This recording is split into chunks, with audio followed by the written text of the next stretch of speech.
बिस्मिल्लाहिर्रहमानिर्रहीम अस्सलाम वालेकुम, वेलकम बैक। और जनाबे वाला lecture number 13 security engineering part 2। मुझे लग रहा है ये हमारी सबसे लंबी डोमेन होगी, क्योंकि मैंने आज जब स्लाइड्स बनानी शुरू की तो मैं जो सा हूँ वो एंटरप्राइज फ्रेमवर्क के अंदर काफ़ी डिटेल के अंदर चला गया। फिर मुझे एहसास हुआ यार ये बहुत ज़्यादा हो गया और दिस इज़ अनवांटेड, क्योंकि आपकी बुक ने भी उसे डिटेल में डिस्कस नहीं किया हुआ। उसने सिर्फ आइडिया दिया हुआ है कि एंटरप्राइज आर्किटेक्चर क्या होता है, कुछ फ्रेमवर्क डिस्कस किए हुए हैं जो जिनके बारे में हम थोड़ी सी डिटेल में जाएंगे। मगर मैं लेक्चर को ज़्यादा लंबा नहीं करना चाहता था, क्योंकि ये एक तो ड्राई हो जाता है, ड्राई होने के साथ साथ फिर जो सा है वो फिर लोग जो है इंटरेस्ट लूज़ कर देते हैं। और मुझे पता है CISSP पे काफ़ी इंटेंसिव किस्म की सर्टिफिकेशन है, मगर डेफिनेटली हम तमाम पार्ट्स जो आपको मालूम होने चाहिए उनसे उनके बारे में डिस्कस कर किए बगैर गुजर नहीं सकते। और सेकेंडली मैं फिर आपको थोड़ा सा आइडिया भी दूंगा कि थोड़ी एक्स्ट्रा स्टडी करके जानी चाहिए CISSP एग्ज़ाम के लिए, क्योंकि बहुत सारी चीज़ें जो सी हैं क्लियर नहीं होती। ठीक है, टॉपिक्स डिस्कस किए हुए हैं मगर उस टॉपिक के अंदर बहुत सारी चीज़ें आ सकती हैं। ठीक है, अगर किसी ने कहा कि आपको राउटिंग आनी चाहिए तो राउटिंग में कोई भी चीज़ हो सकती है। ठीक है, तो शुरू करते हैं आज का लेक्चर। आज अब अगली चीज़ आ जाती है एंटरप्राइज सिक्योरिटी आर्किटेक्चर। आज से पहले जो हम लोगों ने चीज़ें पढ़ी थी वो थी fundamental concepts of security models के बारे में हमने डिस्कस किया था, और उसके बाद इंजीनियरिंग लाइफ साइकिल के बारे में हमने डिटेल से डिस्कस किया था और उनके फ्रेमवर्क्स डिस्कस किए थे। ठीक है, आज हम जो है एंटरप्राइज सिक्योरिटी आर्किटेक्चर के बारे में डिस्कस करेंगे, क्या होता है, कॉमन आर्किटेक्चर फ्रेमवर्क्स को देखेंगे, और मैं इसे जैचमैन पढ़ता हूँ, जैकमैन फ्रेमवर्क के बारे में डिस्कस करेंगे। ठीक है, जैकमैन के अलावा आईटिल का फ्रेमवर्क को भी हल्का सा टच करेंगे और टोगैफ को भी डिस्कस करेंगे। ठीक है, ओपन स्टैंडर्ड है। ठीक है, और सेप्सा भी हल्का सा डिस्कस होगा। ठीक है, तो ये जो से हैं ये एंटरप्राइज आर्किटेक्चर फ्रेमवर्क के हैं। ठीक है, ये एंटरप्राइज सिक्योरिटी फ्रेमवर्क नहीं है, एंटरप्राइज आर्किटेक्चर फ्रेमवर्क है और इसमें फिर सिक्योरिटी को टच किया जाता है। ठीक है, so coming back, enterprise security architecture. Enterprise security architecture है क्या चीज़?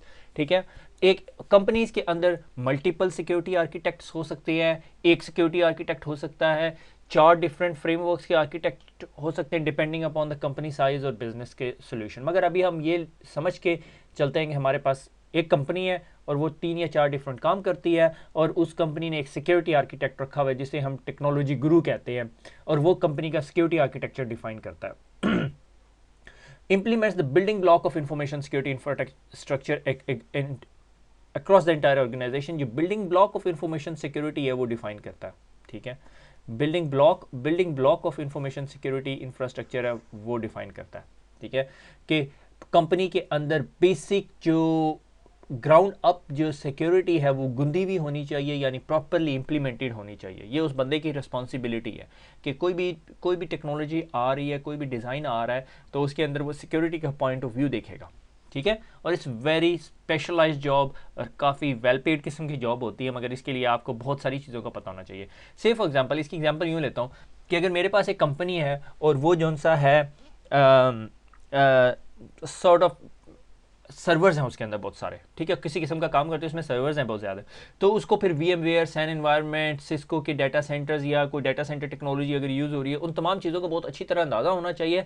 उसने उन पर थोड़ा सा काम भी किया और उसे फिर सिक्योरिटी का पॉइंट ऑफ व्यू भी समझ आना चाहिए कि कौन से एनवायरनमेंट में क्या चीज़ किस तरह काम करती है। ठीक है, ये बहुत इंपॉर्टेंट है एंटरप्राइज सिक्योरिटी आर्किटेक्ट के लिए। ठीक है, अगर अब इसी के इक्विवेलेंट अगर मेरे पास एक और कंपनी है जिसके अंदर हमने सारे सर्वर जो से अमेजॉन वेब सर्विसेज या माइक्रोसॉफ्ट एज्योर पे रखे हुए हैं, तो उसे फिर क्लाउड इंफ्रास्ट्रक्चर को बहुत अच्छी तरह पता होना चाहिए। उसे पता होना चाहिए मैंने ये क्लाउड इंफ्रास्ट्रक्चर सिक्योर कैसे करना है। ठीक है, फिर उसके बाद अगला स्टेप आ जाता है focus on setting a long term strategy. अब ये बंदा जो है ये सिक्योरिटी इंजीनियर नहीं होता। ठीक है, इसने लॉन्ग टर्म स्ट्रेटेजी करनी है। से फॉर एग्जांपल मैं एक एप्लीकेशन डेवलप कर रहा हूँ और उसमें कोई ऑथ टाइप की ऑथेंटिकेशन यूज़ हो रही है।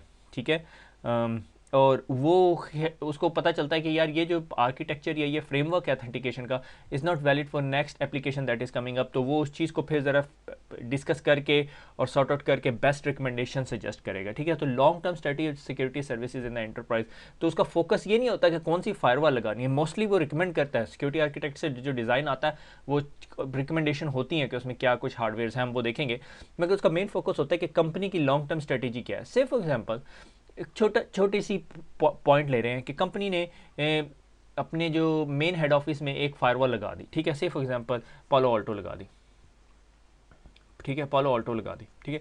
अब बाकी ऑफिस के अंदर जो सी हैं सिस्को लगी हुई है और वो बहुत पुरानी है, ठीक है। आई वॉन्ट बी सरप्राइज अगर मुझे कोई बताए अभी तक कुछ कंपनीज के अंदर पेक्सिस चल रही हैं या ASA के बहुत पुराने वर्जन चल रहे हैं। तो जब वो उसे अपग्रेड करेंगे वो कहेगा यार हमने हेड ऑफिस में पालो अल्टो की डिप्लॉयमेंट कर दी है, तो अब हम बाकी जगह भी जो से हैं ASAs की जगह पालो अल्टो डिप्लॉय करेंगे, ठीक है। फिर उसका इसके लिए इसके अंदर एक टर्म यूज होती है होलिस्टिक व्यू, उसको अंदाजा हो जाएगा, ठीक है, कि पूरे का पूरा यानी कुली व्यू, फुल कंप्लीट व्यू उसको पता होगा, उसे पता होगा, ठीक है जी ये पालो अल्टो में हमने इन्वेस्टमेंट करनी है, कल को हम फ्यूचर में इन तमाम फायरवॉल्स की मैनेजमेंट थ्रू पैनोरामा करेंगे और वो तमाम चीज़ें उस चीज़ के अंदर जो सी कवर हो जाती हैं, ठीक है।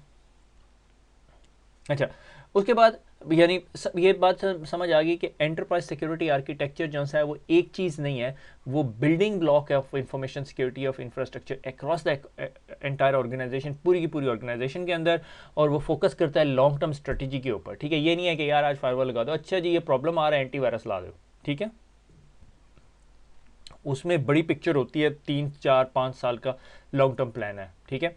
अच्छा, ESA enterprise security architecture focuses on few की गोल्स, ठीक है। It represent simple long term view of a control, कि कंट्रोल क्या है। अच्छा, ये बहुत लोगों को जो है कॉन्सेप्ट में कन्फ्यूजन होती, कंट्रोल क्या है, ठीक है। हमने बहुत दफ़ा डिस्कस किया, हमने अपनी पहली डोमेन के अंदर जब हम सिक्योरिटी कंट्रोल्स की बात कर रहे थे हम लोगों ने डिस्कस किया। से फॉर एग्जांपल मैंने कहा मेरे पास एक सर्वर है और वो वेब सर्वर है और उस वेब सर्वर के अंदर बड़ा क्रिटिकल डाटा पड़ा हुआ और उसमें पासवर्ड्स पड़े हुए हैं।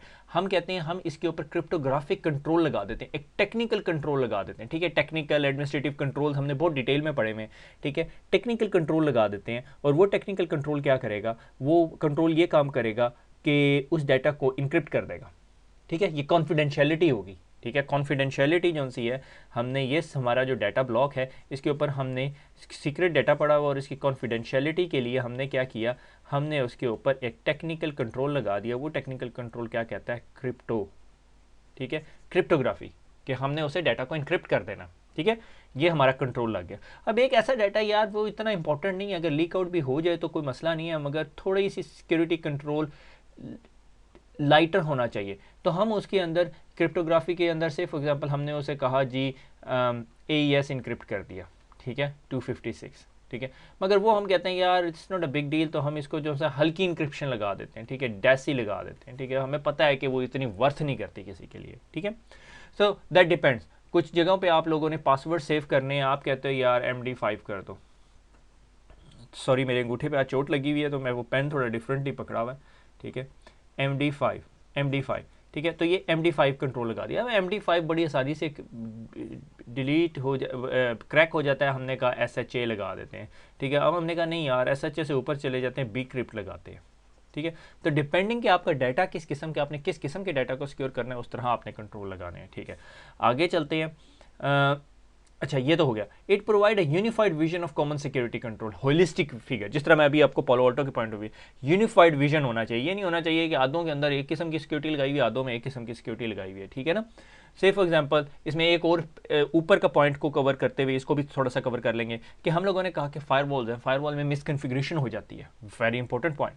अच्छा, इसके लिए यार टेक्निकल कंट्रोल कोई नहीं लगाया जा सकता, ठीक है। इसके लिए एडमिनिस्ट्रेटिव कंट्रोल होगा। एडमिनिस्ट्रेटिव कंट्रोल क्या होगा, चेंज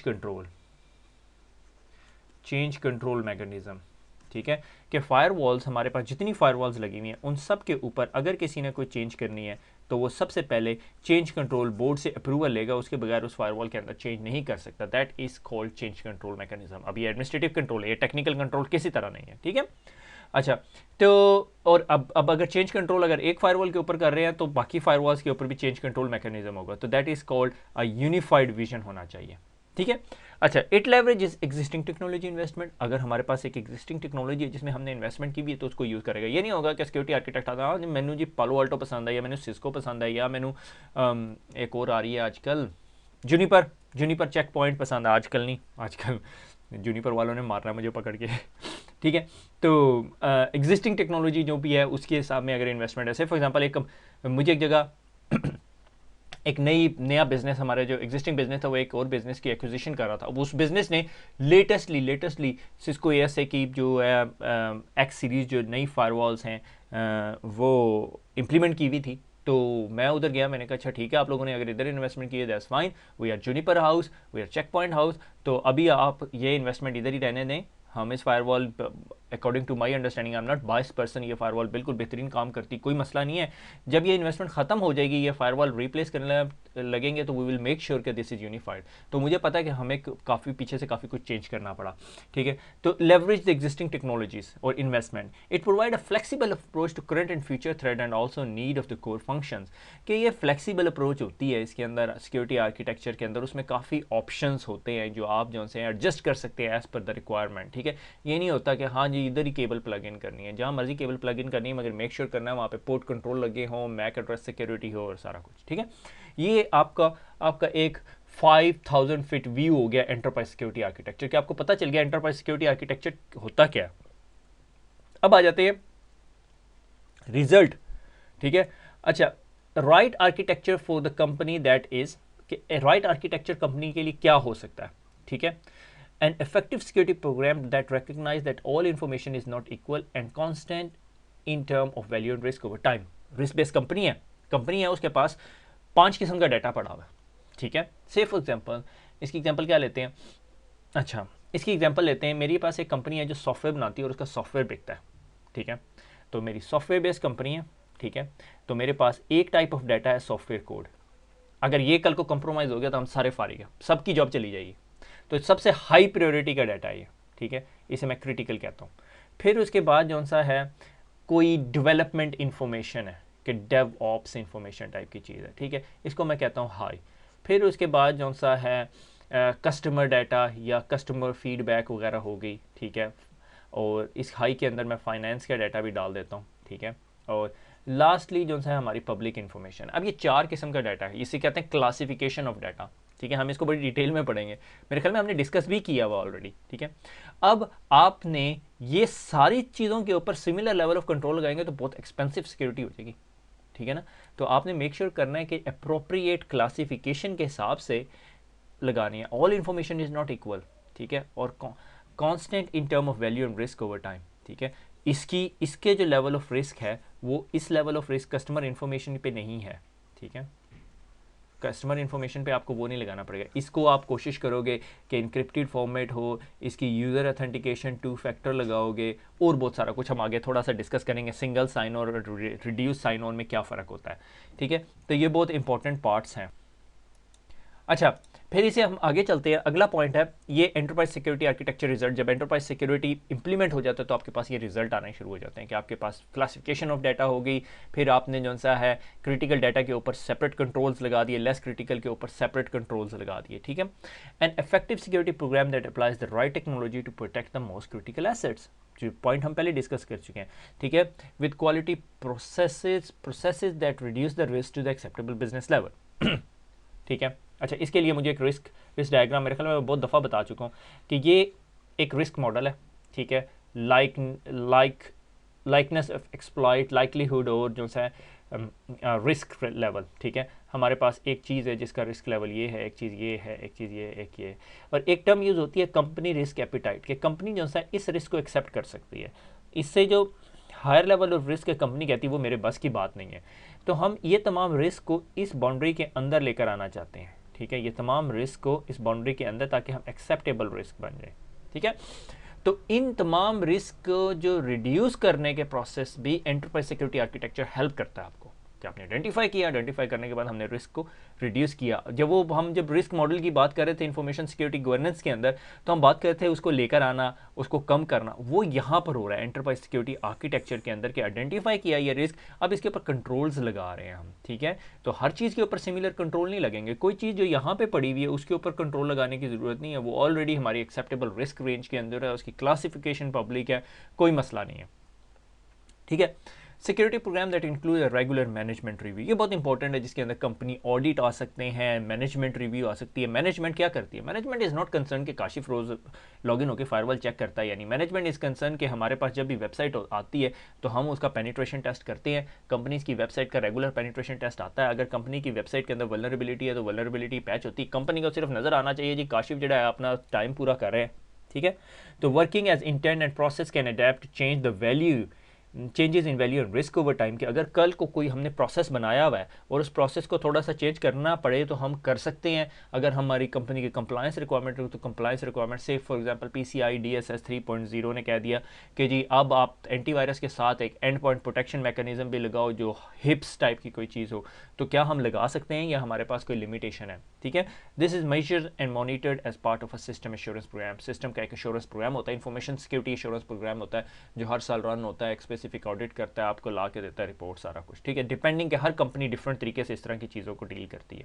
ठीक है, तो ये आगे हमारे जब हम एंटरप्राइज सिक्योरिटी आर्किटेक्चर डिफाइन कर देते हैं तो हमारे पास कुछ इस तरह के रिजल्ट्स आते हैं, और ये पॉजिटिव रिजल्ट हैं, ये सारी चीज़ें पॉजिटिव हैं कि तमाम इन्फॉर्मेशन इक्वल नहीं है, हमने आइडेंटिफाई कर ली और हर क्रिटिकल इन्फॉर्मेशन के ऊपर हम स्पेसिफिक कंट्रोल लगा देते हैं, राइट टेक्नोलॉजी इंप्लीमेंट करते हैं, रेगुलर मैनेजमेंट रिव्यू होता है। ठीक है, सिंपल 3-4 पॉइंट्स हो गए। ठीक है, अब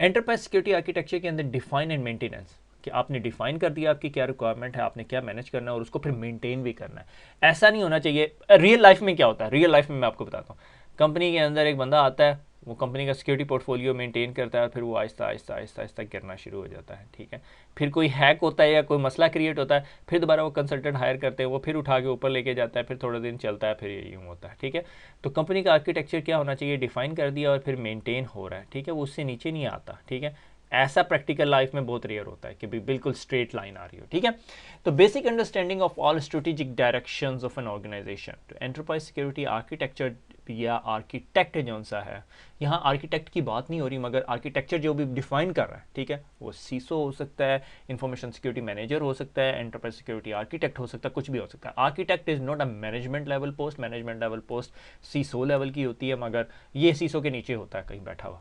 ठीक है, basic understanding all strategic direction of an organisation, इस एंटरप्राइज सिक्योरिटी आर्किटेक्ट जो सा है वो डिफाइन होता है, या एंटरप्राइज सिक्योरिटी आर्किटेक्चर डिफाइन हो रहा है, मगर वो कब डिफाइन होगा, जब आपको बेसिक अंडरस्टैंडिंग हो कि कंपनी ने करना क्या है।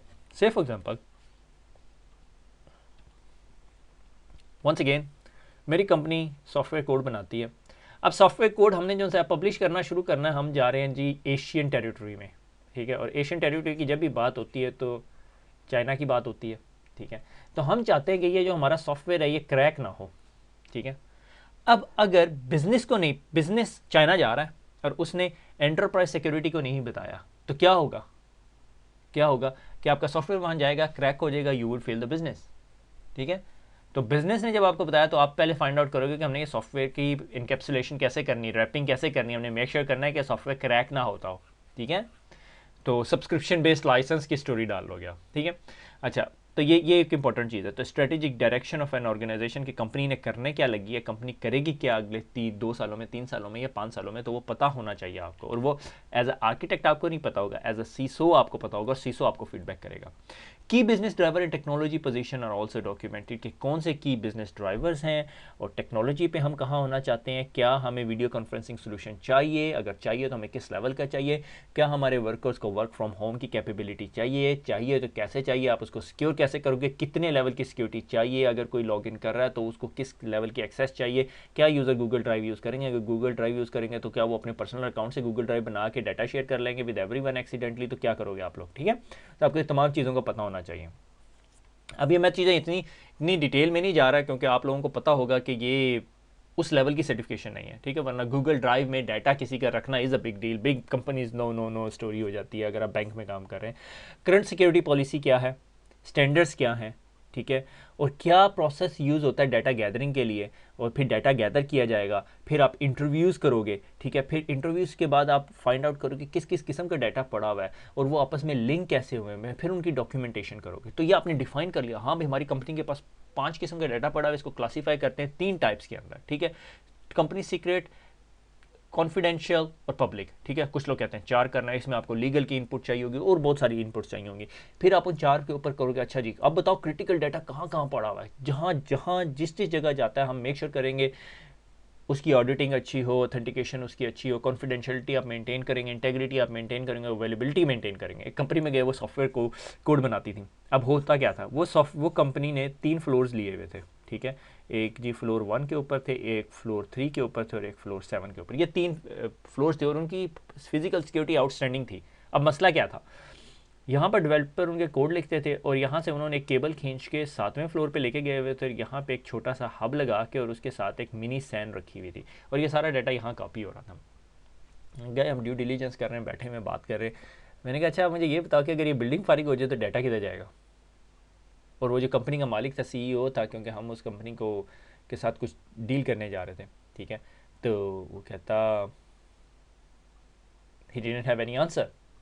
तो फिर हमने उसे बताया, मैंने कहा यार ये अगर पूरी की पूरी बिल्डिंग ज़ाया होगी और कुछ हो गया, कोई एक्टिविटी हो गई या तुम्हारा कुछ डैमेज हो गया तो तुम क्या करोगे। वाटर डैमेज, हालांकि 6 महीने पहले वो उन लोगों का वाटर डैमेज हो चुका था ये कंप्यूटर रूम, ठीक है। तो फिर उसने कहा अच्छा, तो मैंने कहा क्या कर सकता हूँ मैंने कहा सबसे पहले बीइंग ऑन सेफ साइड एक काम कर, बैंक में आज लॉकर खुलवाओ और इधर से ये सैन का डाटा कॉपी करो, रेप्लिकेट करो, मेक श्योर करो कि ये काम करता है, ये डाटा रिस्टोर हो सकता है और इसको फ़ौरन से पहले जो सा डाटा को उठा के सेफ में रखो ताकि अगर खुदा न खास्ता इस चीज़ को कुछ हो गया तो हमारे पास कहीं डाटा पड़ा हुआ हो, ठीक है।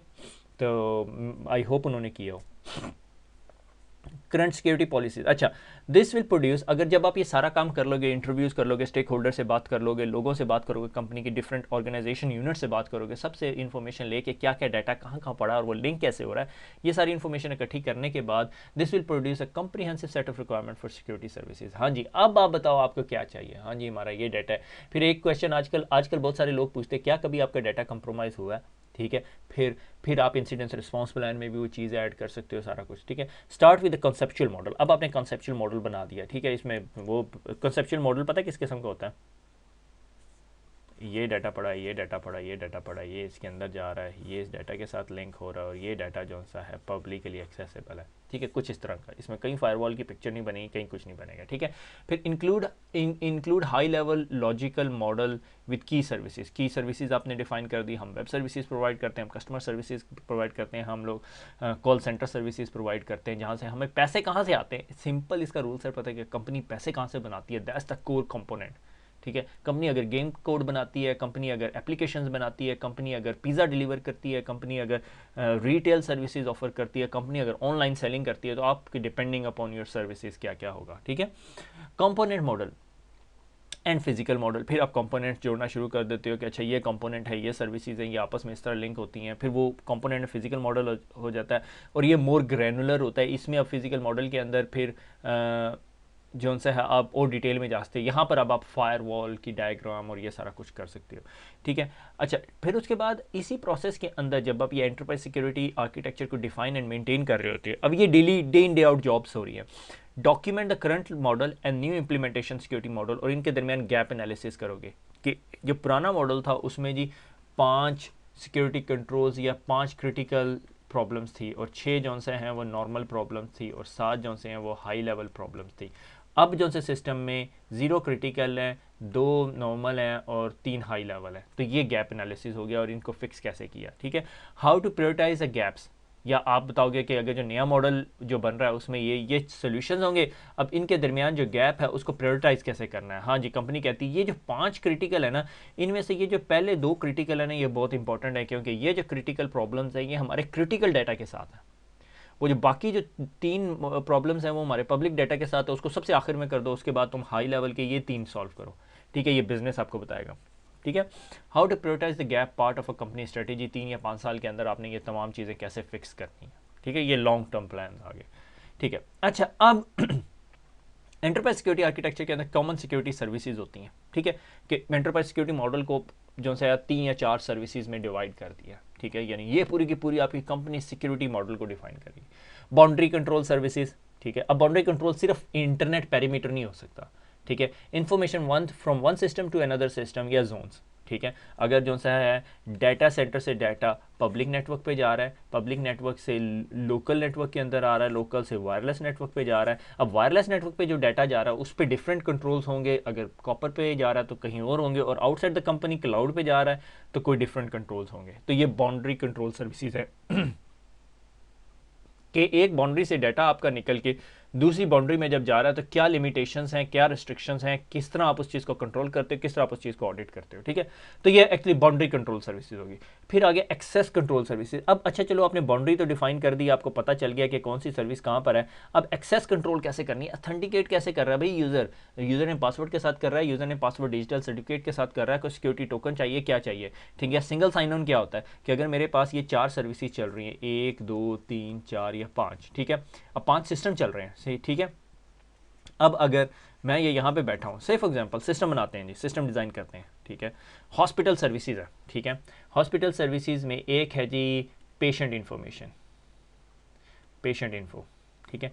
एक जी ब्लड रिजल्ट्स है, ठीक है। एक है जी पॉइजन डेटाबेस, ठीक है, पॉइजन डेटाबेस, ठीक है। एक है जी एक्सरेज, एक जी क्या देते हैं एमआरआई, ठीक है, और एक कोई मेडिसिन डेटाबेस, ठीक है।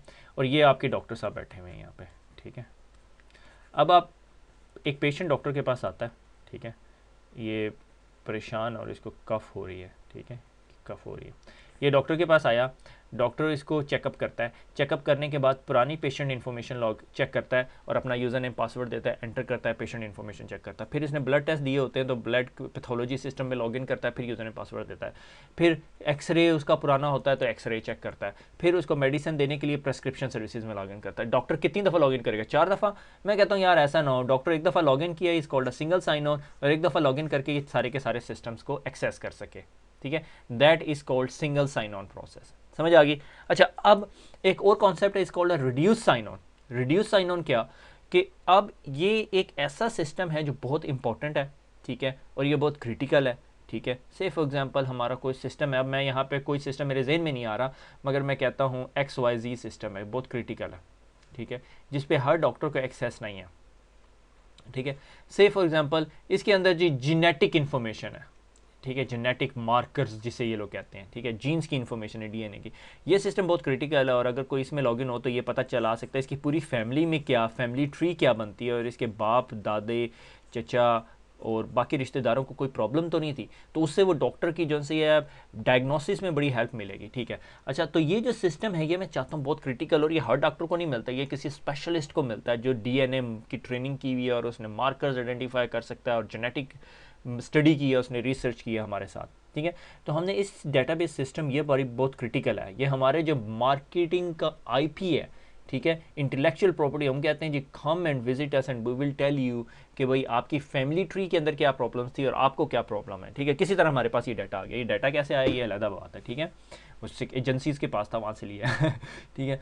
तो यहाँ इस सिस्टम में जब मैं लॉगिन करता हूँ तो मैं सिंगल साइन ऑन के साथ जिस तरह ही वो डॉक्टर इस चीज़ को एक्सेस करने लगता है तो वो फिर 2 फैक्टर ऑथेंटिकेशन मांगता है या एक और सेपरेट पिन मांगता है जो आपके मोबाइल पे भेज देता है, और फिर डॉक्टर वो पिन एंटर करता है, क्योंकि ये सिस्टम ऐसा सिस्टम है जिस पे हम सिंगल साइन ऑन एक्सेस नहीं दे सकते। इस चीज़ को हम रिड्यूस साइन ऑन कहते हैं, RSO के नाम पर यूज़ करते हैं। बड़ा आला एग्जाम्पल बन गई, वैसे ऑन द फ्लाई बनी है। अच्छा, इंटेग्रिटी सर्विस, ठीक है, maintain the high integrity of system, automated data correction and checking, कि भाई अगर डाटा हमने इकट्ठा किया है और वो डाटा एक्सेसिबल है, अगर कोई उसमें एरर है तो उसको रेक्टिफाई किया जाए, ये इंटेग्रिटी सर्विसेज होगी। कि मेंटेन द डाटा, बैकअप आप कर रहे हो डेली बेसिस पे, इसकी बहुत कॉमन एग्जांपल है, बैकअप कर रहे हो, जिससे बैकअप रिस्टोर करने की जरूरत पड़ती पता चलता है वो बैकअप ही नहीं कम करना, ठीक है, तो उस चीज़ की वेरिफिकेशन प्रोसेस। क्रिप्टोग्राफिक सर्विसेज बहुत इंपॉर्टेंट पार्ट है सिक्योरिटी के अंदर, कि आपने जब कॉन्फिडेंशियलिटी आपने मेंटेन करनी है, ठीक है, HTTPS से लेके आपके पासवर्ड्स तक सारी क्रिप्टोग्राफी के लिए यूज़ होती हैं। ऑडिटिंग एंड मॉनिटरिंग सर्विसेज, कि आप ऑडिट कर रहे हो, आजकल के वर्ल्ड में अब तो ये पिछले 5 साल से होना शुरू हो गया कि ऑडिटिंग, पहले तो लॉग्स हम सिर्फ ट्रबल शूटिंग के लिए यूज़ करते थे, अब हम ऑडिटिंग के लिए करते हैं और मॉनिटर कर रहे होते हैं। इसके लिए बहुत सारी प्रोडक्ट्स मार्केट में आ गई हैं, सिम सोल्यूशन जिसे हम कहते हैं, ठीक है, system information and event management. मेरा बड़ी बड़ी बड़ी ख्वाहिश थी कि हम उर्दू IT अकेडमी पे कभी सिम का कोर्स शुरू करा सकें, प्लस से उम्मीद पे दुनिया कायम है, ठीक है। मुझे अगर कोई पढ़ाने वाला मिल गया तो ठीक है, अगर नहीं मिला तो फिर मैं ही पढ़ाऊँगा ठीक है। तो इसके अंदर मेरे पास 1-2 प्रोडक्ट्स की स्पेशलिटी है, मगर there are lot of products in the market, ठीक है। तो HP आर्क साइट से शुरू होती है और फिर स्प्लंक काफ़ी मार्केट में नाम बनाना है, एलियन वोल्ट ने काफ़ी नाम बना लिया है, RSA की प्रोडक्ट्स है और काफ़ी सारी प्रोडक्ट्स हैं, ठीक है, मार्केट के अंदर। तो ये सेम सॉल्यूशंस हैं और कंपनी इसको सिक्योरिटी के पॉइंट ऑफ व्यू से भी यूज़ कर रही हैं, बिजनेस मॉडलिंग के लिए भी यूज़ कर रही हैं, मार्केटिंग के लिए भी यूज़ कर रही है। डिफरेंट कंपनीज के different ways of using it, ठीक है, सिम सोल्यूशन, जिसमें तमाम कंपनीज़ के एनी मशीन रीडेबल इंफॉर्मेशन जो मशीन लॉग जनरेट करती है वो सारी की सारी कलेक्ट कर ली जाती है और फिर उस पर एनालिसिस रन किया जाता है। ठीक है, that is called system information and event management. ठीक है, सोलरविंड्स का अपना है, एक बहुत सस्ता सा है, मुझे काम करने का मौका नहीं मिला, मगर सोलरविंड्स का भी है। ठीक है, अब आ जाता है कॉमन आर्किटेक्चर फ्रेमवर्क। अच्छा, कॉमन आर्किटेक्चर फ्रेमवर्क क्या, कि फ्रेमवर्क्स का आपको अंदाज़ा है। ठीक है, एक स्टैंडर्ड प्रैक्टिस आप समझ लो। ठीक है, एक स्टैंडर्ड प्रोसीजर या स्टैंडर्ड फ्रेम बना दिया गया, अब आप उसमें अपनी मर्ज़ी के हिसाब से ब्लॉक्स फिट कर लेते हो। ठीक है, इसकी एग्जांपल मैं फ्रेमवर्क की एग्जांपल देता हूँ, लेगो। तो ये लेगो है।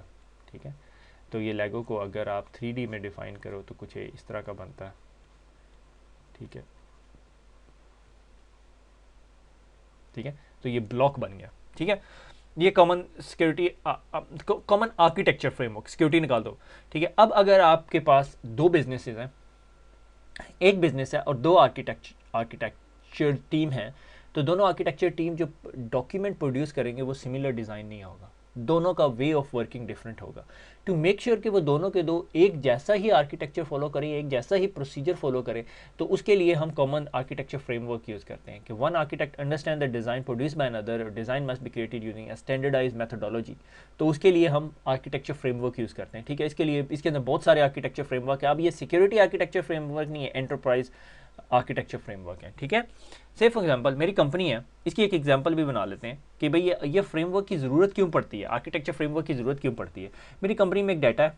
ठीक है, ठीक है, ये सिस्टम है और ये डाटाबेस पड़ी है। ठीक है, फिर इधर भी एक सिस्टम है और ये डाटाबेस पड़ी है, फिर इधर भी एक सिस्टम है और ये डाटाबेस पड़ी है। ठीक है, अब ये जो सिस्टम और डाटाबेसेस जो से है ना, ये सारे के सारे आपस में लिंक्ड भी हैं। ठीक है, ये सिस्टम जो सा है इस डाटाबेस से भी काम ले रहा है और इससे भी काम ले रहा है, ये सिस्टम जो सा है इस डाटाबेस से भी काम करवा रहा है और ये इस डाटाबेस से भी काम करा रहा है, और ये जो सिस्टम है ये सिर्फ इस डाटाबेस से काम कर रहा है, मगर ये सिस्टम एक्चुअली इस सिस्टम के साथ भी काम कर रहा है, और ये सिस्टम जो सा है ये को बाहर पड़ी हुई सर्विसेज से भी काम कर रहा है। अब ये बहुत सारे चीज़ें लिंक्ड अप हो गई। कल को क्या होता है कि आपकी रिक्वायरमेंट बनती है कि आपने जो सा है ये सिस्टम को रिप्लेस करना है, क्योंकि वेंडर ने आपकी इस सिस्टम की सपोर्ट ख़त्म कर दी है। ठीक है, आप क्या करते हो, आप इस डेटाबेस को उड़ा देते हो, पता चलता है ये सिस्टम तो काम करना छोड़ गया, साथ ये वाला भी काम करना छोड़ दिया, बल्कि ये वाला काम करना छोड़ गया, ये वाला तो इसको भी अफेक्ट हो गया क्योंकि ये इस पर डिपेंडेंट था। ठीक है, तो बहुत बड़े मसले क्रिएट हो जाते हैं। इसके लिए आपको एंटरप्राइज आर्किटेक्चर फ्रेमवर्क चाहिए होता है। ठीक है, तो all architecture framework is a structure that can be used to develop a broad range of different architectures। ठीक है, तो एक जो फ्रेमवर्क है उसके अंदर मल्टीपल आर्किटेक्चर्स यूज हो सकते हैं। एक जो मोस्ट कॉमन और बहुत पुराना आर्किटेक्चर इज कॉल्ड सेप्सा। ठीक है, कॉन्टेक्चुअल सिक्योरिटी आर्किटेक्चर, इसमें कॉन्टेक्चुअल सिक्योरिटी आ जाती है। अच्छा, ये अब सिक्योरिटी आर्किटेक्चर बना दिया, कॉन्सेप्चुअल सिक्योरिटी आर्किटेक्चर आ गया, फिर लॉजिकल सिक्योरिटी, फिजिकल सिक्योरिटी और कंपोनेंट सिक्योरिटी, तो ये एक सेप्सा का आर्किटेक्चर बन गया। ठीक है, मगर अभी हम अगले जो फ्रेमवर्क्स पढ़ेंगे उसमें और डिटेल में पढ़ेंगे कि वो डिटेल में पढ़ेंगे, उसको थोड़ा सा रिव्यू करेंगे। ठीक है, सेप्सा बहुत पुराना आर्किटेक्चर है और इसके साथ हम different security model SABSA plus Zachman और सेप्सा प्लस टोगैफ को यूज़ करते हैं। ठीक है, ये इंडिविजुअली भी एज आर्किटेक्चर यूज़ हो सकते हैं। ठीक है, अब इसकी डिटेल में जाएं तो ये सेप्सा के अगेंस्ट पूरी की पूरी एक सीरीज़ बन सकती है। ठीक है, तो इस तरह जैकमैन फ्रेमवर्क जो सा है वो 1980s में एक लॉजिकल स्ट्रक्चर हुआ, identifying the organisational model as per management importance. ठीक है, कि contextual why who what who where, why how what who where and when. ठीक है, तो conceptual model, logical model, physical model, ठीक है, और डिटेल्ड मॉडल्स। ठीक है, ये सारे के सारे डिफाइन किए जाते हैं। फिर उसके बाद आप इसके कंपनी, ये एंटरप्राइज आर्किटेक्चर फ्रेमवर्क है। ठीक है, तो ये हेल्प करेगा आपको इस प्रॉब्लम से बचने के लिए। ठीक है, ये जो प्रॉब्लम आपके पास हो गया था जब ये डेटाबेस आउट ऑफ सर्विस होगी, तो ये आर्किटेक्चर आपको हेल्प करता। ठीक है, अगर आपने यूज़ किया हुआ है कि रूल रिलेशनशिप डायग्राम, यहाँ पे लॉजिकल डायग्राम, ठीक है, लोकेशन डायग्राम, इवेंट डायग्राम। ठीक है, अब क्या CISSP आपसे इसके बारे में क्वेश्चन करेगी? ठीक है, मोस्ट लाइकली नहीं करेगी। ठीक है, 80% नहीं करेगी, क्योंकि ये एक स्पेशलाइज्ड फील्ड आ जाती है। CISSP जो बंदा बन के आता है उसको जैकमैन फ्रेमवर्क का नहीं पता होना चाहिए। ठीक है, उसको अंदाज़ा होना चाहिए कि एंटरप्राइज आर्किटेक्चर फ्रेमवर्क कौन कौन से हैं। ठीक है, और थोड़ा सा अंदाज़ा होना चाहिए फ्रेमवर्क क्या करता है। तो how to prepare for this, Google करें सेप्सा। ठीक है, सेप्सा के ऊपर 15 मिनट के कोई डॉक्यूमेंट रीड करें। ठीक है, 25 मिनट वीडियोस देखें, कोई ना कोई, बहुत सारी पड़ी हुई हैं, हज़ारों की तादाद में पड़ी हैं। फिर उसके बाद जैकमैन पे जाएं, 15 मिनट रीड करें, 20 मिनट वीडियो देखें, फिर जैकमैन और सबसा के दरमियान वो करें, कंपैरिजन देखें। फिर उसके बाद अगला आर्किटेक्चर आ जाता है the open group architecture framework. 1990s में ओपन फ्रेमवर्क ऑर्गेनाइजेशन ने एक डिज़ाइन किया एंटरप्राइज आर्किटेक्चर, ठीक है। उसके अंदर इसने दो टर्म्स यूज़ की, ADM और ACM, architecture development method, step by step process है, बहुत डिटेल प्रोसेस है, और architecture content framework to describe the standard building block, ठीक है। तो क्या रिक्वायरमेंट है, फिर आर्किटेक्चर का विजन क्या है, फिर बिजनेस आर्किटेक्चर क्या है, फिर इंफॉर्मेशन सिस्टम क्या है, रिक्वायरमेंट मैनेजमेंट कैसे होगी, फिर टेक्नोलॉजी आर्किटेक्चर। ये टेक्नोलॉजी आर्किटेक्चर है जो मैं और आप करते हैं, ठीक है, बाकी हम कुछ नहीं कर रहे होते, ठीक है। तो इंप्लीमेंटेशन, गवर्नेंस, इंप्लीमेंटेशन कैसे होगी, इसकी मेंटेनेंस कैसे होगी, आर्किटेक्चर चेंज मैनेजमेंट का प्रोसेस कैसे होगा। तो ये हर ब्लॉक जो सा है मेरे ख्याल में ये ADM कहलाता है, ठीक है। और इन चीज़ को फिर डिटेल में जाता है। अब मसला ये है कि आपकी बुक ने जो सा है इसको ये छोटे से पैराग्राफ में डिस्कस किया हुआ, मगर मैं आई स्टिल सजेस्ट यू 15 से 20 मिनट की रीडिंग और 15 से 20 मिनट की यूट्यूब की वीडियो ज़रूर देखिएगा, और उससे जो नोट्स समझ आए उससे आपको ये पॉइंट क्लियर हो जाएगा, ठीक है। मैंने एक्चुअली पहले कोई 8 या 10 स्लाइडें बना ली टोगैफ की और उसकी, फिर मैंने देखा यार इसकी ज़रूरत नहीं है। बीइंग अ CISSP आपको इन चीज़ों का इतने डिटेल इन डेप्थ नॉलेज होना बुरा नहीं है, मगर CISSP के एग्ज़ाम के पॉइंट ऑफ व्यू से नहीं है, ठीक है। मगर मे बी इन फ्यूचर मैं खुद टोगैफ की तैयारी कर रहा हूँ, तो टोगैफ का मे बी अगर हमें टाइम मिला तो हम टोगैफ की सीरीज़ ही बना लेंगे पूरी की पूरी, ठीक है। इट्स अ ब्रिलियंट आर्किटेक्चर, हर जगह सिक्योरिटी डोमेन के अंदर यूज़ होता है आजकल। सिक्योरिटी डोमेन के अंदर टोगैफ इज़ अ फेमस आर्किटेक्चर, हर जगह यूज़ होता है। अब ये सिक्योरिटी आर्किटेक्चर नहीं, ये याद रखना ये एंटरप्राइज आर्किटेक्चर है, ठीक है। और इस एंटरप्राइज आर्किटेक्चर में फिर सिक्योरिटी डिस्कस होती है, तो वो आपकी डोमेन बनती है। इसके अलावा itel is a framework, best practices आप कह सकते हो, ब्रिटिश गवर्नमेंट ने बनाया, और इसके अंदर 5 डोमेन्स होती हैं। सर्विस स्ट्रेटजी कि सर्विसेज कौन कौन सी देनी है, ठीक है। उसके अंदर ये बहुत बेस्ट डायग्राम है, ये मुझे बहुत पसंद आई है। जब मैं आईटल का बहुत सारे लोग हमसे रिक्वेस्ट कर रहे हैं कि हम लोग जो सा है आईटल की तैयारी करें और आईटल के एग्ज़ाम की सीरीज़ रिकॉर्ड करें। It's a part of a plan, मगर it's not like 100% ready stuff, क्योंकि we are waiting for volunteer. अगर नहीं मिला तो फिर मैं ही रिकॉर्ड करूँगा, ठीक है। तो ये बहुत बेस्ट और कॉन्साइज किस्म की डायग्राम है। सर्विस स्ट्रेटेजी कि हम कौन कौन सी सर्विसेज ऑफर करते हैं, ठीक है। सर्विस पोर्टफोलियो, सर्विस कैटलॉग कि हम लोग क्या क्या सर्विसेज ऑफर करें, हम हेल्प डेस्क सर्विसेज ऑफर करें, हम डाटा सेंटर सर्विसेज ऑफर करें, हम वेबसाइट्स ऑफर करें। ये सबसे बड़ी स्ट्रेटेजी, सबसे की कंपोनेंट आपके बिजनेस का, ये तो अप टू डेटेड होना चाहिए। फिर सर्विस डिज़ाइन कैसे करेंगे, management system architecture process service design हो रही है, ठीक है, पूरे के पूरे डिटेल डॉक्यूमेंट है, ठीक है, डिटेल प्रोसेसेस हैं, ठीक है। फिर सर्विस ट्रांजिशन के प्लानिंग कैसे हो रही है, सपोर्ट कैसे हो रही है, अगर कोई सिस्टम को अपडेट करना है, पैच करना है या कुछ भी करना है, चेंज मैनेजमेंट के सारे प्रोसेसेस।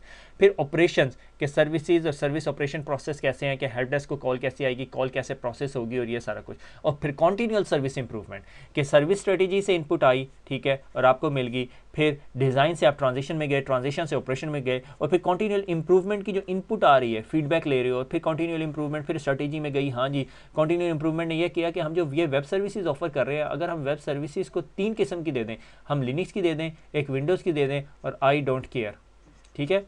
आई डोंट केयर क्या करेगी, आई डोंट केयर ये करेगी कि मुझे नहीं पता, मुझे टेंशन कोई नहीं होनी चाहिए, तुम सिर्फ मेरी वेबसाइट डेवलप कर दो। जिस तरह तुम मेरी वेबसाइट डेवलप कर दोगे तो मसला हल हो जाएगा। मुझे कोई नहीं पता होना चाहिए कि पीछे विंडोज़ है, लिनक्स है, यूनिक्स है, जो मर्जी है, मुझे कंसर्न है कि मैंने जो सी है वेबसाइट पर सर्विसेज सेल करनी है, दैट्स इट। अच्छा, ये हाशिर मेरे ख्याल में दरवाजे के बाहर आ गया, मैं उसको ज़रा पहले चुप करा के आता हूँ, फिर बाकी लेक्चर कंटिन्यू करते हैं।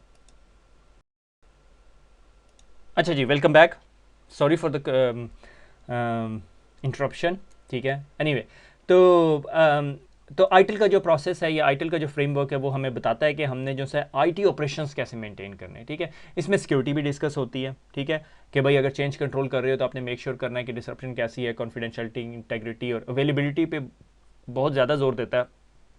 तो डिपेंडिंग अपॉन आप किस किस्म की कंपनी है, तो जो बेस्ट फ्रेमवर्क आपकी कंपनी के हिसाब से सूट करता है, फिर वो आपको पता होना चाहिए। अब इस जगह पे CISSP is not an expert to explain you कि कौन सा आर्किटेक्चर है, ठीक है, कौन सा फ्रेमवर्क आपने यूज़ करना है, ठीक है। और जो सिक्योरिटी आर्किटेक्ट होता है, कभी कभी वो CISSP के नीचे होता है, और कभी कभी security architect himself is a CISSP, ठीक है। ये सिक्योरिटी आर्किटेक्ट बड़ी ब्रॉड किस्म की टर्म है, ठीक है। तो सर्विस स्ट्रेटेजी क्या है, डिज़ाइन क्या है, ट्रांजिशन स्टेज क्या है, ऑपरेशंस कैसे मेंटेन होंगे, और फिर कॉन्टिन्यूअस सर्विस इंप्रूवमेंट। क्योंकि कभी कभी ऐसा होता है कि सर्विस ऑपरेशंस के लिए एक स्पेसिफिक बंदा होता है, सर्विस ऑपरेशंस है, ट्रांजिशन के लिए चेंज कंट्रोल मैनेजमेंट का होता है, डिज़ाइन के लिए डिज़ाइन की टीम होती है, सर्विस स्ट्रेटेजी के लिए पूरी की पूरी मैनेजमेंट की टीम होती है, कॉन्टिन्यूअल इंप्रूवमेंट के लिए फिर फीडबैक की टीम होती है। इन सब टीमों से एक एक बंदा लिया होता है, डिपेंडिंग अपॉन रिक्वायरमेंट स्टैंडर्ड कि आप किस तरह मेंटेन करना चाहते हैं, ठीक है। तो इसमें अभी हम लोगों ने 3 या 4 आर्किटेक्चर देखे, फ्रेमवर्क देखे। सेप्सा फ्रेमवर्क देखा। SABSA is like a very old 1980s के ज़माने का है, ठीक है। और ये जैकमैन जो है ये 1980 से भी पहले चला जाता है। सेप्सा 1980 के अंदर फिर जैकमैन फ्रेमवर्क है, ये एक बंदा था जो मेरे ख्याल में डिफेंस सर्विसेज के साथ काम करता था। फिर टोगेफ ओपन स्टैंडर्ड आ गया 1990s में, ये आजकल बहुत ज़्यादा यूज़ होता है। जब आप सिक्योरिटी कॉन्शियस ऑर्गेनाइजेशन की बात करते हो ना, तो हमेशा टोगेफ की बारी आ जाती है। फिर आईटल जो सा एक जेनेरिक है, ब्रिटिश गवर्नमेंट ने डिज़ाइन किया और ये बहुत अच्छा है सर्विस डिलीवरी के पॉइंट ऑफ व्यू से, कि अगर आप स्मूथ सर्विस डिलीवरी करना चाहते हो, ठीक है। तो ये यहाँ पर अब हम अपने लेक्चर को ब्रेक मारते हैं। तो आज हमने जो सा एंटरप्राइज सिक्योरिटी आर्किटेक्चर को देखा कि एंटरप्राइज सिक्योरिटी आर्किटेक्चर होता क्या है और वो क्या करता क्या है और वो उसमें किस किस्म की चीज़ें डिस्कस होती हैं। और फिर कॉमन आर्किटेक्चर फ्रेमवर्क देखे, जिसमें जैकमैन देखा हमने, टोगेफ देखा, आईटल देखा, सेप्सा देखा। सेप्सा को तो इतनी डिटेल में नहीं हमने डिस्कस किया। अब अगले लेक्चर में हम फिर फर्दर बाकी डिटेल्स डिस्कस करेंगे कि अब सिक्योरिटी मॉडल्स कौन कौन से हैं, ठीक है। सिक्योरिटी मॉडल्स किस तरह के हैं और उसमें सिक्योरिटी रेस्ट्रिक्शंस कैसे इंप्लीमेंट होती हैं। ये थोड़ा ब्रेन पिकिंग टाइप की था। मेरा प्लान तो बहुत था, मैं बड़ा टेम्प्टेड था कि उस चीज़ को कंटिन्यू करूं, मगर मेरे ख्याल में वो एक फ्रेश माइंडसेट के साथ बैठ के करने वाला था और मेरे ख्याल में ऑलरेडी हमारा लेक्चर काफ़ी लंबा हो गया है।